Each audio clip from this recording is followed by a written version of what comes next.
তো হ্যালো সবাইকে, কেমন আছো সবাই? তো আমরা গেছিলাম মামা বাড়ি, মানে আমার মামা বাড়ি গেছিলাম।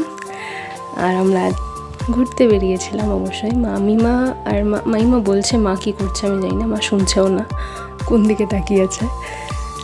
তো এটা আরেক দিন যেদিন আমরা ঘুরতে গেছিলাম। অবশ্যই মামা বাড়ি গেলে ঘুরতে যাওয়াও হয়, আর গ্রামের রাস্তা আমার এমনিই ভালো লাগে, তাই আমরা বেরিয়েছিলাম।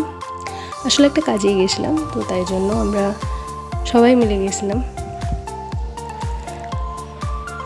এখানে আমি মাকে বলছিলাম দাঁড়াও, তারপর আমি বললাম না, আমার নিজেকেই জোকারের মতো লাগছে, তো ফটো তুলে লাভ নেই।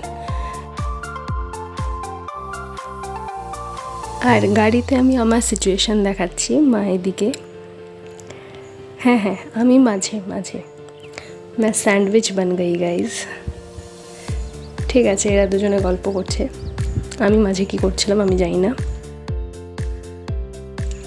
তো পরিচয় করিয়ে দিই, হোয়াইট শার্ট পরে যিনি বসে আছেন তিনি হলেন আমার মামা, আর আমার পাশে যিনি পিঙ্ক শাড়ি পরে আছেন তিনি হলেন আমার মাইমা, আর পাশে যিনি গাড়ি চালাচ্ছেন সেটা হচ্ছে বাসুদা। তো বাসুদাও আমাদের গ্রামেরই ওখানের লোক। তো এবার আমরা বাড়ি ফিরে যাব। তো হ্যাঁ, বাড়ি ফেরার পর তোমাদের জন্য একটা দারুণ জিনিস আছে, ভালো করে শুনবে আর আমাকে কমেন্টে জানিও কার কার ভালো লেগেছে। আর হ্যাঁ, এটা কোন গান সেটাও কমেন্ট করে জানিও।